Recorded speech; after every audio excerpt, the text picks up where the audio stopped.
Hello friends, welcome to the success Kendra. Friends देखिए, बिहार दरोगा की जो भर्ती वर्ष 2023 में 1275 पदों पर आई हुई है, उसका एग्जाम जो है 17 दिसंबर 2023 को लिया जाएगा। जी हाँ फ्रेंड्स, बिहार दरोगा 1275 पोस्ट का एग्जाम जो है 17 दिसंबर 2023 निर्धारित है। एग्जाम 2 शिफ्ट में लिया जाएगा 17 दिसंबर 2023 को। देखिए, आज ही सेशन में हम लोग बिहार दरोगा की जो पिछली बार वैकेंसी आई हुई थी, जिसका एग्जाम दिसंबर 2021 में लिया गया था, 26 दिसंबर 2021 को, उसमें जो प्रश्न पूछे गए हैं उनको हम इस सेशन में डिस्कस करेंगे। ये प्रश्न थोड़ा सा कठिन है, लेकिन आपको जितने भी बिहार दरोगा में प्रीवियस ईयर में प्रश्न पूछे गए हैं उनको देख करके जाना है, ताकि आपको पैटर्न और लेवल का आइडिया लग जाए। वैसे मैंने बिहार दरोगा में 2008 से लेकर के अब तक जितने भी प्रश्न पूछे गए हैं उनको सब्जेक्ट वाइज मैंने कवर कराया हुआ। आपको हिस्ट्री का अलग वीडियो में, पॉलिटी के प्रश्नों को अलग वीडियो में, ज्योग्राफी के प्रश्नों को अलग वीडियो में और साइंस के प्रश्नों को अलग वीडियो में। अगर आपने अब तक उनको नहीं देखा है तो ज़रूर देखिएगा, कम समय में बेहतरीन तरीके से आपका रिवीजन हो जाएगा। ठीक है फ्रेंड्स, सभी लोग जल्दी से एक बार सेशन को लाइक कर दीजिए। चैनल पर पहली बार आए हैं तो चैनल को सब्सक्राइब करिएगा और जो बगल में बेल आइकन है, घंटी का निशान है, उसको ज़रूर दबा लीजिएगा। चलिए फ्रेंड्स, बिना देरी किए हुए सेशन आज का स्टार्ट करते हैं। फ्रेंड्स, जैसे मैंने आपको बताया कि आज इस सेशन में हम लोग पिछली बार जो बिहार दरोगा की वैकेंसी आई हुई थी, जिसका एग्ज़ाम जो है 26 दिसंबर 2021 को लिया गया था, उसमें जो प्रश्न पूछे गए थे उनको इस सेशन में हम डिस्कस करेंगे। थोड़ा सा मैं जूम कर देता हूं फ्रेंड्स, ताकि प्रश्न जो है आपको स्पष्ट रूप से दिखाई दे। देखिए, पहला प्रश्न पढ़ेंगे। पहला प्रश्न पूछा गया था कि निम्नलिखित में से किसको साहित्य में 2021 का नोबेल पुरस्कार दिया गया है। देखिए, 2022 वाला नोबेल पुरस्कार और 2023 वाला नोबेल पुरस्कार जितने भी क्षेत्र में दिए गए हैं 2022 में और 2023 में, उनको आपको ध्यान रखना है। यहाँ से निश्चित रूप से प्रश्न आपके एग्जाम में देखने को मिलेंगे। चलिए, अगर आप आंसर जानते हैं तो आंसर कमेंट बॉक्स में देकर के बताते चलेंगे और सभी लोग अपना अपना स्कोर जरूर कमेंट करके बताइएगा। देखिए, ध्यान दीजिएगा, 2021 में साहित्य के क्षेत्र में नोबेल पुरस्कार प्रदान किया गया था अब्दुल रज्जाक गुरनाह को। अच्छा, 2022 में साहित्य के क्षेत्र में नोबेल पुरस्कार किसको दिया गया है? तो 2022 में फ्रांसीसी लेखिका एनी एर्नॉक्स को दिया गया है। 2023 वाला बड़ा इंपॉर्टेंट है। 2023 में साहित्य के क्षेत्र में नोबेल पुरस्कार किसको दिया गया है? तो नॉर्वेजियन लेखक जॉन फॉसे को दिया गया है। नॉर्वेजियन, ये नॉर्वे के हैं, नॉर्वेजियन लेखक जॉन फॉसे को दिया गया है। तो ये सारे पॉइंट्स आप ध्यान रखेंगे। करंट अफेयर्स को मैं अभी के करंट अफेयर्स से रिलेट करते चलूंगा, ठीक है ना। चलिए, दूसरा प्रश्न कि प्रथम अफीम युद्ध का समापन करने वाली संधि कौन सी थी? ये बड़ा इंपॉर्टेंट प्रश्न है। प्रथम अफीम युद्ध का समापन करने वाली संधि कौन सी थी? तो देखिए, ये नानकिंग की संधि थी। नानकिंग की संधि 1842 में हुई थी और इसी युद्ध के द्वारा प्रथम अफीम युद्ध की समाप्ति हुई थी। तो ये ऑप्शन ए राइट आंसर हो जाएगा, नानकिंग की संधि। अगला प्रश्न हमारा नेक्स्ट क्वेश्चन है कि अरुणोदय योजना किस राज्य द्वारा प्रारंभ की गई है? उस समय का ये करंट अफेयर्स का प्रश्न है। अरुणोदय योजना शुरू किया गया था किसके सरकार के द्वारा, किस राज्य सरकार के द्वारा? तो असम राइट आंसर हो जाएगा, ठीक है ना। अभी असम सरकार के द्वारा स्वनियोजन योजना चलाया जा रहा है, स्वनियोजन योजना, ठीक है ना। असम के मुख्यमंत्री का नाम याद रखेंगे, हेमंता बिस्वा शर्मा है। क्लियर।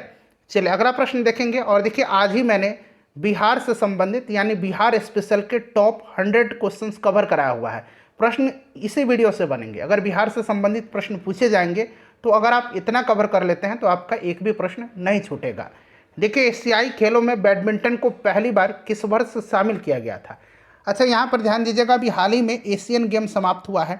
एशियन गेम्स का आयोजन जो है चीन के हांगझोउ में हुआ था, ठीक है ना। चीन के हांगझोउ शहर में हुआ था, यहाँ मैं लिख देता हूँ। क्लियर। अच्छा, इसमें मेडल टेबल की बात करें तो प्रथम स्थान पर चीन रहा है।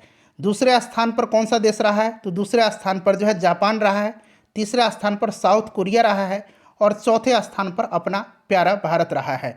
भारत ने टोटल 107 मेडल जीते हैं, जिनमें से 28 जो है गोल्ड मेडल है, 38 जो है यह सिल्वर है और 41 ब्रॉन्ज है, ठीक है ना। इनको आप जोड़ देंगे तो टोटल 107 हो जाएगा। देखिए, 8 8 16 1 17 हासिल 1, ठीक है ना, याद रखेंगे। 3 और 2 5 और 4 9 1 10, टोटल 107 मेडल जीते हैं और चौथे पोजीशन पर रहा है। अच्छा, पहला जो एशियन गेम्स हुआ था ये कब हुआ था? तो 1951 में नई दिल्ली में हुआ था, भारत में हुआ था। अच्छा, ये तो अभी वाला एशियन गेम्स मैंने आपको बता दिया कि भारत 107 मेडल जीता है और चौथे पोजीशन पर रहा है। 2026 में कहाँ होगा एशियन गेम का आयोजन? तो जापान के नगोया में होगा। देखिए एशियाई खेलों में बैडमिंटन को पहली बार किस वर्ष शामिल किया गया था, तो याद रखेंगे 1962 में, 1962 में। अगला प्रश्न है कि एंकर शब्दावली का उपयोग किस में होता है। एंकर शब्दावली का उपयोग जो है यह रिले रेस में होता है। किस में होता है? रिले रेस में। Option number B right answer इसका हो जाएगा। देखिए चेन मेंग किस स्पर्धा की चैंपियन खिलाड़ी हैं? उस समय ये चर्चा में रहे होंगे, इसलिए ये प्रश्न उस समय पूछा गया था। चेन मेंग जो है यह किस स्पर्धा की चैंपियन खिलाड़ी हैं? तो ये टेबल टेनिस के खिलाड़ी हैं। टेबल टेनिस राइट आंसर हो जाएगा। और ये कहाँ की हैं? तो ये चीन की हैं, चीन की, चाइना की हैं, ध्यान रखिएगा। चलिए उसके बाद देखिए किर्चॉफ का धारा नियम खाली स्थान दिया गया है संरक्षण पर आधारित है, जबकि किर्चॉफ का वोल्टेज नियम खाली स्थान दिया गया है संरक्षण पर आधारित है। तो यहाँ पर ध्यान दीजिएगा किर्चॉफ का जो धारा नियम है ना, यह आवेश के संरक्षण पर आधारित है, और वोल्टेज नियम जो है यहाँ पर देखिए वोल्टेज नियम यह जो है ऊर्जा संरक्षण पर आधारित है। तो राइट आंसर इसका ऑप्शन नंबर सी हो जाएगा। चलिए अगला प्रश्न करेंगे। और देखिए फ्रेंड्स 2008 से लेकर के अब तक बिहार दरोगा में जितने भी प्रश्न पूछे गए हैं उनको मैंने सब्जेक्ट वाइज अलग अलग वीडियो में कवर कराया हुआ है। हिस्ट्री के प्रश्नों को अलग वीडियो में, ज्योग्राफी के प्रश्नों को अलग वीडियो में, पॉलिटी के प्रश्नों को अलग वीडियो में, और साइंस के प्रश्नों को अलग वीडियो में। मैंने प्लेलिस्ट भी बना दिया है इनका, आप चैनल पर चले जाइए, प्लेलिस्ट ओपन करके सभी वीडियोज़ को देख लीजिए, या फिर इनका लिंक आपको वीडियो का डिस्क्रिप्शन बॉक्स में भी मिल जाएगा, जरूर देख लीजिएगा। देखिए फिट मोबाइल एप्लीकेशन निम्नलिखित में से किस मंत्रालय ने शुरू किया? उस समय का ये करंट का प्रश्न है। राइट आंसर इसका खेल मंत्रालय हो जाएगा। ठीक है ना, खेल मंत्रालय राइट आंसर इसका हो जाएगा, ऑप्शन नंबर ए हो जाएगा। ठीक है, चलिए, और ये शुरू किया गया था 29 अगस्त 2021 को। ठीक है ना, युवा कार्यक्रम एवं खेल मंत्रालय द्वारा लॉन्च किया गया था यह। चलिए उसके बाद नेक्स्ट क्वेश्चन है कि हर्षवर्धन के साम्राज्य की राजधानी थी। अच्छा, हर्षवर्धन जो था यह किस वंश का शासक था? तो पुष्यभूति वंश। यहाँ मैं लिखता हूँ पुष्यभूति या फिर कहिए वर्धन वंश। ठीक है ना, वर्धन वंश, पुष्यभूति वंश या फिर वर्धन वंश का शासक था। पुष्यभूति वंश का संस्थापक पुष्यभूति ही था। पुष्यभूति या वर्धन वंश का संस्थापक पुष्यभूति ही था। ठीक है ना। हर्षवर्धन के साम्राज्य की राजधानी जो थी ये कन्नौज थी। कहाँ थी? कन्नौज राइट आंसर हो जाएगा। और देखिए हर्षवर्धन को शिलादित्य के नाम से भी जाना जाता है। चलिए नेक्स्ट क्वेश्चन है हमारा कि निम्न में से किस कंपनी ने वर्ष 1983 में ह्यूमेलिन का विक्रय आरंभ कर दिया? ह्यूमेलिन क्या है? तो ह्यूमेलिन जो है यह एक प्रकार का मानव इंसुलिन है, और यह जो कंपनी ने 1983 में ह्यूमेलिन का विक्रय शुरू किया था यह अमेरिकी कंपनी एली लिली थी। एली लिली राइट आंसर हो जाएगा, यह अमेरिकी कंपनी थी। देखिए अगला प्रश्न है कि निम्नलिखित में से ए प्रॉमिस्ड लैंड पुस्तक के लेखक कौन है? तो देखिए बड़ा पॉपुलर यह पुस्तक था उस समय, ए प्रॉमिस्ड लैंड। इसको लिखा था बराक ओबामा ने। किसने? बराक ओबामा ने लिखा था। चलिए सोनार संक्षिप्तीकरण है, यानी कि सोनार का फुल फॉर्म आपसे पूछा जा रहा है, बताइए। तो इसका फुल फॉर्म होता है साउंड नेविगेशन एंड रेंजिंग, जो कि ऑप्शन नंबर डी में दिया गया है, साउंड नेविगेशन एंड रेंजिंग। ठीक है ना। इसका प्रयोग नाविकों के द्वारा किया जाता है पानी के नीचे की वस्तु की गहराई, दिशा और गति मापने में। नेक्स्ट क्वेश्चन है कि अनुक्रम को पूरा करना है आपको। Z3 ये दिया गया ऊपर, W 5D, T 8G और Q 12J। अब यहाँ पर देखिए Z से आप पीछे की तरफ 3 माइनस करते जाइए। तो Z से 3 पीछे जाएंगे तो W आएगा, फिर T आएगा, फिर Q आएगा और अगला जो आएगा N आएगा। ठीक है ना। इसको आप लोग सॉल्व कर लीजिएगा। तो इसका राइट आंसर मैं बता देता हूँ, ऑप्शन डी हो जाएगा इसका। ठीक है ना। चलिए निम्नलिखित में से पानी में कौन सी धातु मिनीमाता रोग का कारण बनती है? मिनीमाता रोग का कारण जो बनती है यह मरकरी है, पारा है। अच्छा, एक इटाई रोग है। इटाई रोग कैडमियम के कारण होता है। ठीक है ना। चलिए अगला प्रश्न है, सभी लोग अपना अपना स्कोर जरूर कमेंट करिएगा। लुप्त संख्या क्या है? यहाँ पर आपको लुप्त संख्या बताना। अब यहाँ पर देखिए क्या किया गया है, तो 1 का क्यूब करके -1 घटाएंगे तो 0 ही आ जाएगा। फिर देखिए 2 का क्यूब किया गया है, फिर इसमें से 1 घटाया गया तो ये 7 आया है। फिर यहाँ पर देखिए 3 का क्यूब करके 1 घटाया गया तो 3 3 9 3 का 27 में से 1 26 आ गया। फिर यहाँ पर 4 का क्यूब करके घटाया गया है। फिर यहाँ पर देखिए 5 का क्यूब, 6 का क्यूब।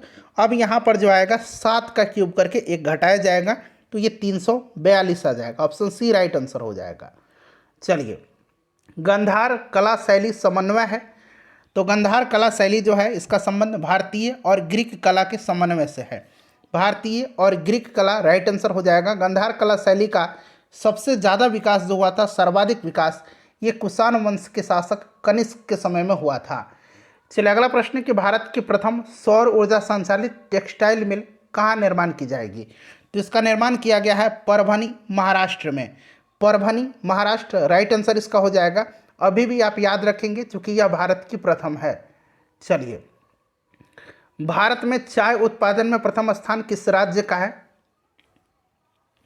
तो चाय के उत्पादन में पहला जो राज्य है ये असम हो जाएगा, कॉफ़ी में कर्नाटक है और मसाले में मध्य प्रदेश है। मसाला उत्पादन में अब मध्य प्रदेश है। ध्यान रखेंगे, बहुत लोग केरल कहेंगे, लेकिन एक बार आप सर्च कर लीजिए, एक बार आप उसको सेटिस्फाइड हो जाइए, ढूंढ लीजिए, मध्य प्रदेश ही होगा। देखिए, निम्न नाभिकीय क्षय में उत्सर्जित कणों का क्रम आपसे पूछा जा रहा है। बताइए क्रम जो होगा ये कौन सा क्रम होगा? तो ये क्रम जो होगा यहाँ पर देखिए बीटा, अल्फा और गामा होगा, ठीक है ना। चलिए, अगला प्रश्न पढ़ेंगे कि अंतरजातीय विवाह को प्रोत्साहन करने के लिए उड़ीसा सरकार ने निम्न में से कौन से वेब पोर्टल प्रारंभ किया है? अंतरजातीय विवाह को प्रोत्साहन करने के लिए उड़ीसा की सरकार के द्वारा कौन सा वेब पोर्टल प्रारंभ किया गया? उस समय का करंट का प्रश्न था। तो इसका राइट आंसर क्या होगा फ्रेंड्स? इसका जो करेक्ट आंसर हो जाएगा ये सुमंगलम योजना था, ठीक है। यह प्रश्न बड़ा इंपॉर्टेंट है। भारतवर्ष में जल प्रदूषण निरोध एवं नियंत्रण अधिनियम किस वर्ष में पारित किया गया था? तो ये 1974 में, 1974 में जो है यह पारित किया गया था। देखिए, निम्नलिखित में से किसे हिंदी साहित्य में उनके योगदान के लिए ज्ञानपीठ पुरस्कार से सम्मानित किया गया है? तो देखिए, अभी जो ज्ञानपीठ पुरस्कार दिया गया है 57वां ज्ञानपीठ पुरस्कार, ये दिया गया है दामोदर मौजे को। दामोदर मौजे को दिया गया है, ठीक है ना। ध्यान रखेंगे, अभी से मैं रिलेट करके आपको बता रहा हूँ। उस समय कृष्णा सोबती को दिया गया था, लेकिन 57वां अब दामोदर मौजे को दिया गया है। पहला जो है ज्ञानपीठ पुरस्कार जी शंकर कुरूप को दिया गया था, ठीक है ना। चलिए, नेक्स्ट क्वेश्चन कर लेंगे। अगला प्रश्न है कि 33वें 2024 ओलंपिक खेलों की मेजबानी किसके द्वारा की जाएगी?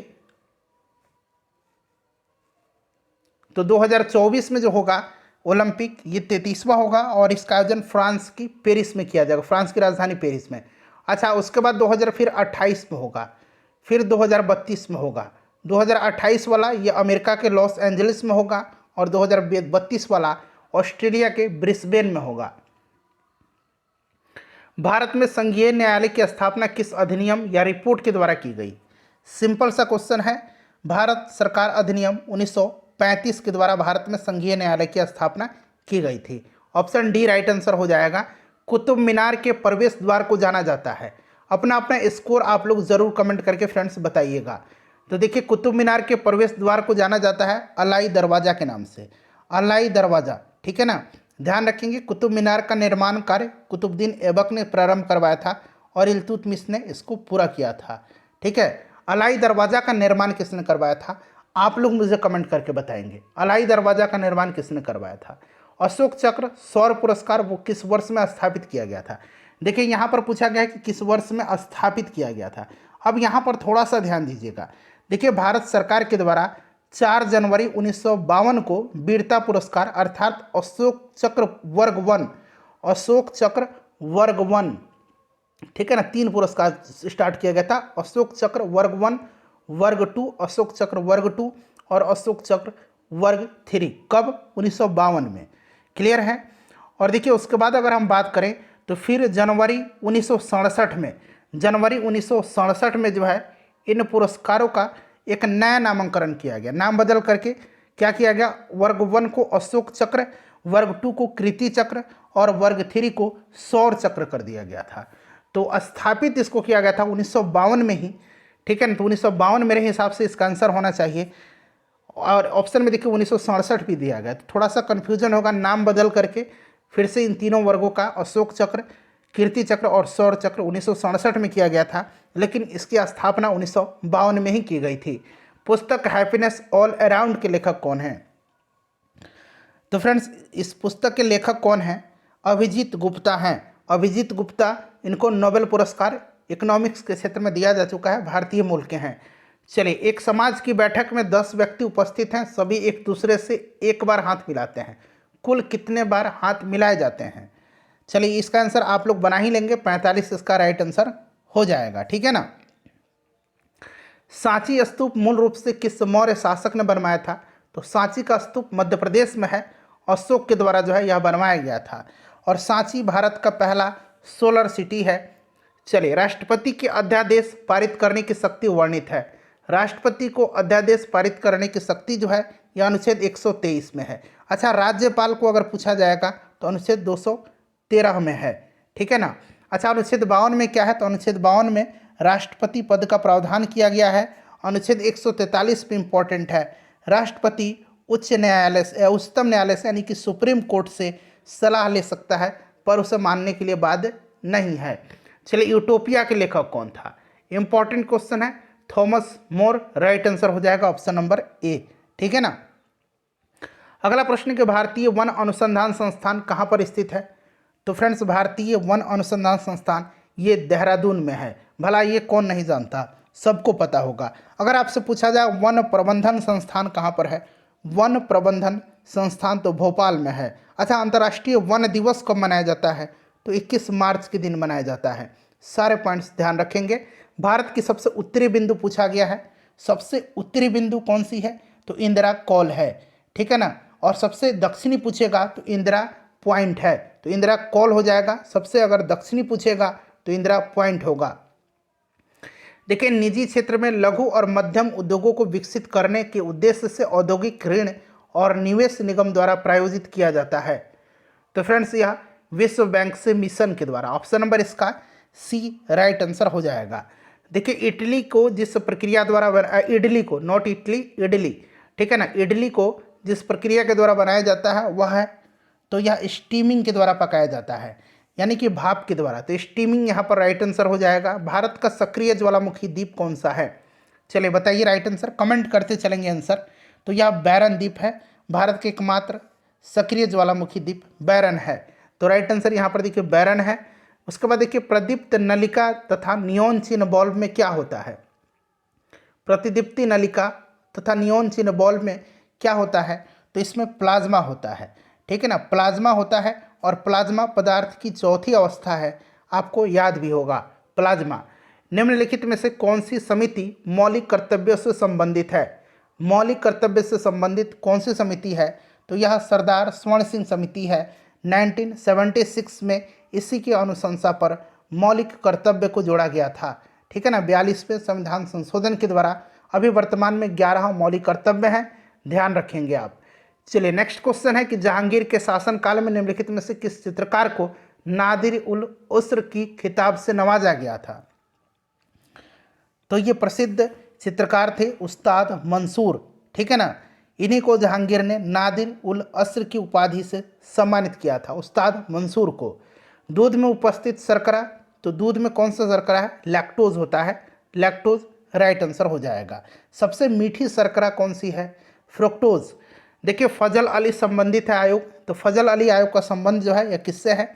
तो राज्य पुनर्गठन आयोग, ठीक है ना। राज्य पुनर्गठन आयोग आपने पढ़ा होगा, 1953 में फजल अली की अध्यक्षता में किया गया था। इसमें 2 और भी सदस्य थे, कौन कौन? तो एक के.एम. पणिकर थे और दूसरा हृदयनाथ कुंजरू थे। चलिए, निम्नलिखित में से कौन सा एक पूर्ण वर्ग है? पूर्ण वर्ग इसमें से बताना है, तो 8, 6, 4, 9 इसका राइट आंसर हो जाएगा। ओडोमीटर एक उपकरण है जिसके द्वारा मापन किया जाता है।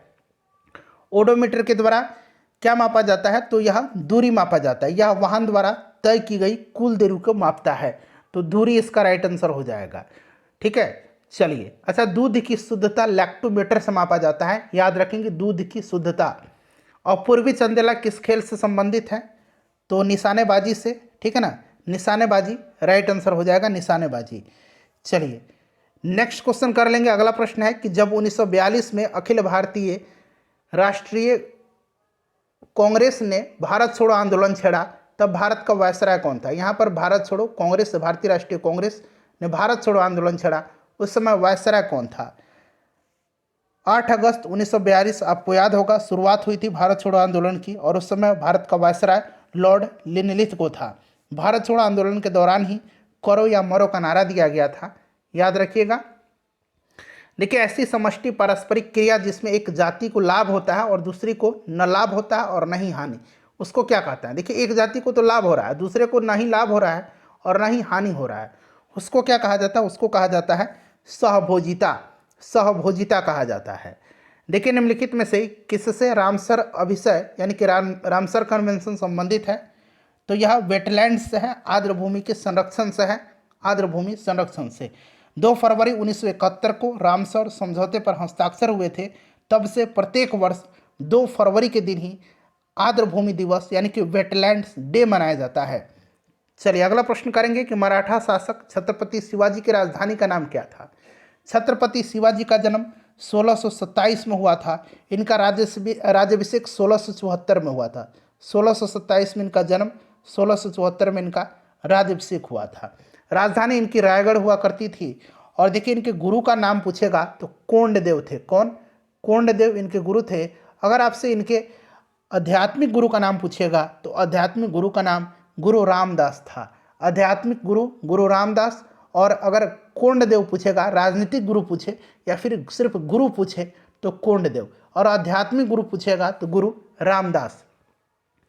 सौर सेल बनाने में प्रयुक्त किया जाने वाला तत्व कौन सा है? सिंपल सा क्वेश्चन, सिलिकॉन होगा। चलिए अगला प्रश्न है कि निम्नलिखित में से कौन सी तेज हिमीकरण विधि है जिसमें तरल नाइट्रोजन या कार्बन डाइऑक्साइड का उपयोग किया जाता है?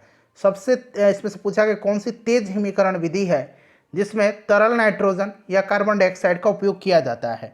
तो ये स्प्रे फ्रीजिंग है, स्प्रे फ्रीजिंग। उसके बाद देखिए, ये करंट से रिलेटेड क्वेश्चन पूछा गया था, किस संगठन ने इसरो के लिए C-32 LH-2 क्रायोजेनिक प्रणोदक टैंक विकसित किया है? तो ये हिंदुस्तान एरोनॉटिक्स लिमिटेड ने किया है। ठीक है ना, तो ऑप्शन सी राइट आंसर हो जाएगा। देखिए, खाद्य श्रृंखला में निम्नलिखित में से सर्वाधिक संख्या किसकी होती है? ये प्रश्न बड़ा पूछा जाता है। तो सबसे ज़्यादा अपघटक की संख्या है। अब तक प्रदान किए गए परमवीर चक्र पुरस्कारों की कुल संख्या कितनी है? परमवीर चक्र, ठीक है ना। तो देखिए, परमवीर चक्र अब तक 21 व्यक्तियों को दिया जा चुका है, 21 व्यक्तियों को, और इनमें से 14 सैनिकों को जो है मरणोपरांत दिया गया है। पहला यह पुरस्कार जो है मेजर सोमनाथ शर्मा को दिया गया था, याद रखिएगा, ठीक है ना। इनमें से कौन एक आवश्यक अमीनो एसिड है? तो इसमें से कौन सा है? तो ल्यूसीन है। ल्यूसीन राइट आंसर हो जाएगा, ल्यूसीन करेक्ट आंसर हो जाएगा। उसके बाद देखिए, निम्नलिखित में से कौन भारत में जाति प्रथा की विशेषता नहीं है? तो जाति प्रथा की विशेषता नहीं पूछा गया है। तो देखिए, जाति जन्म से निर्धारित होती है, सही है। विवाह समूह के सदस्यों में हो सकता है, सही है। विवाह समूह के सदस्यों के बाहर हो सकता है, ये नहीं संबंधित है। ऑप्शन नंबर इसका सी राइट आंसर हो जाएगा, ठीक है ना। अगला प्रश्न पूछा गया है कि एलर्जन के विरुद्ध उत्पादित सबसे प्रचुर मात्रा में एंटीबॉडी है, बताइए इसका करेक्ट आंसर क्या होगा? तो यह जो है IgE है, IgE राइट आंसर हो जाएगा। कोशिका द्रव, क्लोरोप्लास्ट और माइटोकॉन्ड्रिया के राइबोसोम क्रमशः है, बताइए। बिहार दरोगा का जो घटना चक्र मैंने कवर कराया हुआ है सब्जेक्ट वाइज, उसमें आपको ये सारे सब्जेक्ट के प्रश्न मिलेंगे, जाकर के देखिए, कम समय में आपका रिवीजन हो जाएगा। तो ये होते हैं आपका 80S प्रकार के, 70S प्रकार के और फिर 70S प्रकार के। कोशिका द्रव 80S टाइप के, ठीक है ना, क्लोरोप्लास्ट 70S टाइप के और माइटोकॉन्ड्रिया 70S टाइप के। चलिए, भारत में फ्यूचर इंजीनियरिंग प्रोग्राम किसके द्वारा शुरू किया गया? तो यह अमेजन के द्वारा शुरू किया गया है। अमेजन के द्वारा फ्यूचर इंजीनियरिंग प्रोग्राम लॉन्च किया गया अमेजन के द्वारा। 42वें संविधान संशोधन अधिनियम द्वारा कुछ विषयों को राज्य सूची से समवर्ती सूची में स्थानांतरित कर दिया गया था। निम्न में से कौन उनमें से एक नहीं है? नहीं पूछा गया है, बताएंगे। तो इसमें से right answer option number D हो जाएगा, वन और स्थानीय सरकार, ठीक है ना, वन और स्थानीय सरकार। 42वां संविधान संशोधन 1976 के द्वारा शिक्षा, वन आदि को समवर्ती सूची में शामिल किया गया। पहले ये राज्य सूची के विषय थे। चलिए, शिक्षा और यहाँ पर देखिए वन दिया गया है। दाई दीदी क्लिनिक योजना किस राज्य में शुरू की गई है? तो दाई दीदी क्लिनिक योजना या छत्तीसगढ़ में, छत्तीसगढ़ करंट का क्वेश्चन है उस समय का। चलिए, एक मेट्रो ट्रेन, ये मैथ का प्रश्न है, इसका आंसर मैं आपको बता देता हूँ, 9:50 इसका राइट आंसर हो जाएगा। चलिए उसके बाद देखिएगा कि सप्त क्रांति की अवधारणा को प्रतिपादित किया था, तो राम मनोहर लोहिया जी ने। राम मनोहर लोहिया राइट आंसर हो जाएगा। सप्त क्रांति, अच्छा संपूर्ण क्रांति जयप्रकाश नारायण। ग्रीष्म ऋतु में होने वाली वर्षा को मैंगो सावर के नाम से जाना जाता है, तो मैंगो सावर के नाम से इसको केरला में जाना जाता है, ठीक है ना, केरला यहाँ पर ऑप्शन में दिया गया है। चलिए, छोटे उपग्रहों को प्रक्षेपित करने वाला देश का दूसरा अंतरिक्ष केंद्र विकसित किया जा रहा है, तो फ्रेंड्स यह तमिलनाडु के तूतीकोरिन में, ठीक है। गंगई कोंड चोलपुरम के संस्थापक कौन थे? गंगई कोंड चोलपुरम को राजधानी बनाया था किसने? तो राजेंद्र प्रथम ने। चोल वंश का सर्वाधिक विस्तार इसी के समय हुआ था और गंगई कोंड चोल की उपाधि इसने धारण किया था। चलिए अगला प्रश्न है, आंसर मैं आपको बता देता हूं इसका, 4497.8 होगा, जो कि ऑप्शन नंबर डी में दिया गया है। सॉल्व कर लीजिएगा। नाभिकीय रिएक्टर में वह घटक जो श्रृंखला अभिक्रिया को नियंत्रित करता है, तो श्रृंखला अभिक्रिया को नियंत्रक छड़ हो जाएगा इसका राइट आंसर, ठीक है। नियंत्रक छड़ के रूप में कैडमियम और बोरोन के छड़ का प्रयोग किया जाता है। चलिए, वेबर के अनुसार निम्नलिखित में से कौन सा पारंपरिक अधिकार का स्रोत है? कुछ प्रश्न जो है थोड़ा सा सिलेबस से हट करके पिछले बार पूछे गए थे, लेकिन आपको घबराना नहीं है, सिलेबस के अकॉर्डिंग ही आपको पढ़ना है। चलिए, राइट आंसर इसका प्रथा हो जाएगा। भारत की संसदीय प्रणाली में शून्यकाल का आशय क्या है? शून्यकाल का आशय पूछा गया है, तो वह ठीक समय जब प्रश्नकाल समाप्त होता है, तो ऑप्शन नंबर इसका ए राइट आंसर हो जाएगा। यहाँ पर देखिए पूरा का विस्तृत रूप पूछा गया है। पूरा का विस्तृत रूप क्या होगा? तो provision of urban amenities in rural areas, ठीक है ना। और इसकी संकल्पना जो है भारत के राष्ट्रपति जो थे अब्दुल कलाम आज़ाद जी, उन्हीं के द्वारा दिया गया था। तो राइट आंसर इसका देखिएगा provision of urban amenities in rural areas, ठीक है ना, रूरल एरियाज, ठीक है ना। चलिए, इम्पैक्स एक सूचकांक है। इम्पैक्स एक सूचकांक है, निम्नलिखित में से किसके साथ जुड़ा हुआ है? अच्छा, इम्पैक्स का फुल फॉर्म अगर मैं आपको बता दूंगा तो आप आसानी से समझ जाएंगे। इम्पैक्स का फुल फॉर्म होता है inter state migrant policy index, ठीक है ना, inter state migrant policy index, ठीक है ना, यानी कि माइग्रेंट से संबंधित है, तो ये आपका राइट आंसर यहाँ पर प्रवासन हो जाएगा। उसके बाद देखिए, फिलिप एस्प्रेट एक अंग्रेज को दोषी ठहराया गया था, बताइए किस मामला में? तो मेरठ षड्यंत्र मामला में। मेरठ षड्यंत्र मामले में फिलिप एस्प्रेट को दोषी ठहराया गया था। मार्च 1929 में ब्रिटिश सरकार ने 31 श्रमिक नेताओं को बंदी बना करके उन पर मेरठ ला करके मुकदमा चलाया था, तो ये आपका मेरठ षड्यंत्र मामला हो जाएगा। नामदफा नेशनल पार्क जो है यह किस राज्य में है? नामदफा नेशनल पार्क जो है ये किस राज्य में है? तो यह अरुणाचल प्रदेश में है। अरुणाचल प्रदेश में याद रखेंगे, ठीक है ना। नामेरी और माओलिंग नेशनल पार्क, एक नामेरी है और एक माओलिंग नेशनल पार्क है, यहीं पर हैं ये भी। हाल ही में किस राज्य में भारत के सर्वोच्च ऊंचाई में हर्बल पार्क का उद्घाटन किया गया है? बड़ा ही उस समय का पॉपुलर क्वेश्चन था, उत्तराखंड राइट आंसर होगा। निम्नलिखित में से किस देश ने हाल ही में एक पनडुब्बी से सिरकॉन हाइपरसोनिक मिसाइल का परीक्षण किया है? कहीं कहीं जिरकॉन, कहीं कहीं सिरकॉन लिखा मिलेगा आपको, तो ये रसिया ने किया है, ठीक है ना। उस समय का करंट का क्वेश्चन है। निम्नलिखित में से समूह का उदाहरण कौन सा है? समूह का उदाहरण पूछा गया है, तो समूह का उदाहरण इसमें से परिवार का सदस्य हो जाएगा। ये सारे भीड़ के उदाहरण है, एक समूह है, यह ग्रुप है, एक फैमिली क्या है? ग्रुप है एक। चलिए, उसके बाद देखिए, निसार इसरो तथा किसका एक संयुक्त प्रोजेक्ट है? निसार आज भी चर्चा में रहता है, इसका फुल फॉर्म होता है नासा इसरो। देखिए, NASA ISRO synthetic aperture radar, NASA और इसरो का है, तो इसरो तथा नासा का है। चलिए, भारत आकार में है, तो भारत जो है आकार में जो है विश्व में 7वां सबसे बड़ा देश है क्षेत्रफल के हिसाब से। चलिए, उसके बाद देखिए, 7वीं पंचवर्षीय योजना के अंतर्गत अपनाई गई विकास व्यू की रचना थी। 7वीं पंचवर्षीय योजना 1985 से 1990 तक था, और इसका जो यहाँ पर पूछा गया, इस योजना के अंतर्गत अपनाई गई विकास व्यू रचना थी तो कृषिगत विकास उन्मुख वृद्धि, कृषिगत विकास उन्मुख वृद्धि। चलिए, उसके बाद नेक्स्ट क्वेश्चन कर लेंगे कि 15वीं, ये करंट का क्वेश्चन उस समय का, 15वीं पूर्वी एशिया शिखर सम्मेलन यानी कि ईस्ट एशिया समिट की अध्यक्षता किस देश के प्रधानमंत्री ने किया है? तो अब आपको 15वीं नहीं, अब आपको 18वीं याद रखना है, जो कि तिमोर लेस्ते, या मैं लिखता हूँ तिमोर लेस्ते के जो है, तिमोर लेस्ते के, प्रधानमंत्री जो है तिमोर लेस्ते के, उनका नाम क्या है?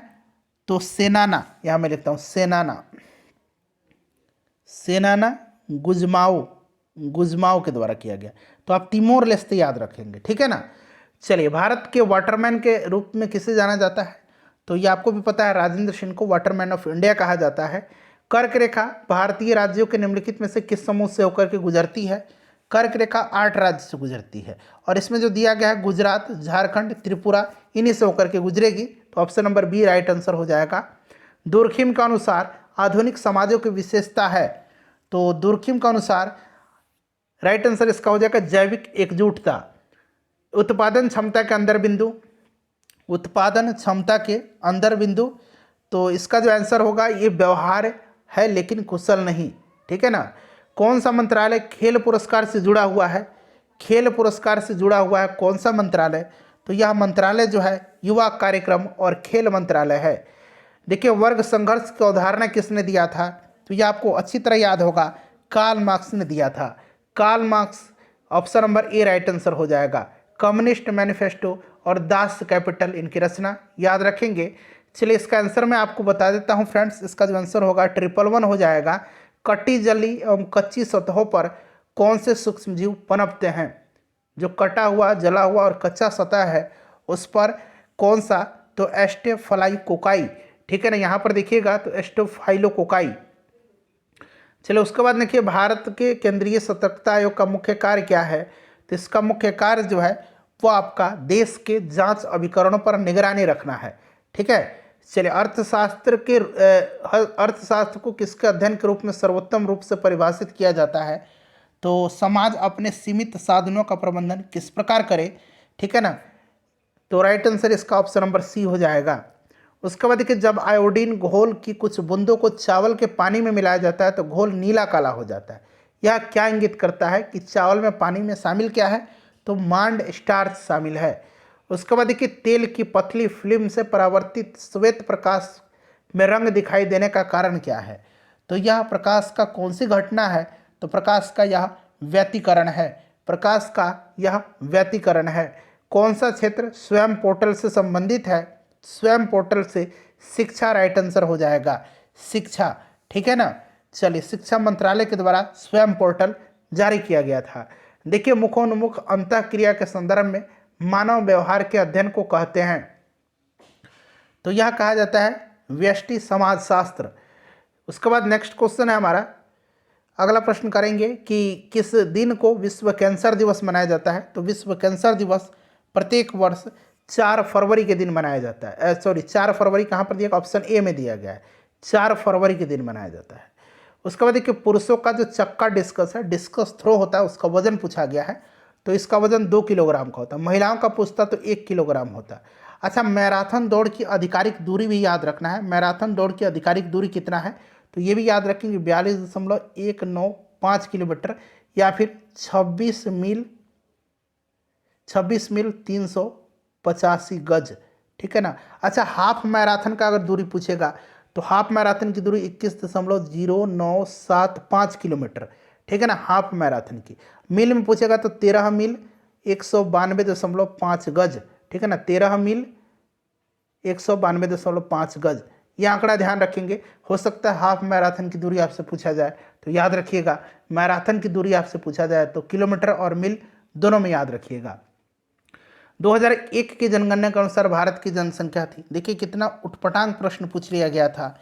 तो ये आपका यहाँ पर ऑप्शन इसका डी हो जाता। क्वाड में कौन से 4 देश शामिल हैं? सिंपल सा क्वेश्चन था, क्वाड में कौन कौन से देश हैं? तो अपना प्यारा भारत, यूएसए, जापान और ऑस्ट्रेलिया हैं। तो यानी कि ऑप्शन नंबर डी इसका राइट आंसर होता। उसके बाद देखिएगा कि भारत की किस राज्य में कटी बिहू महोत्सव का आयोजित किया जाता है? इसका आंसर आप मुझे कमेंट करके बताएंगे। आप लोग अपना स्कोर कमेंट करके बताइए, सेशन को लाइक कर दीजिए और ज़्यादा से ज़्यादा शेयर करिएगा। ये प्रश्न आज भी इम्पॉर्टेंट है, आज के भी संदर्भ में। पेले किस खेल के प्रसिद्ध खिलाड़ी हैं? पेले का हाल ही में निधन हो गया। ये ब्राज़ील के थे और ये फुटबॉल के प्रसिद्ध खिलाड़ी थे।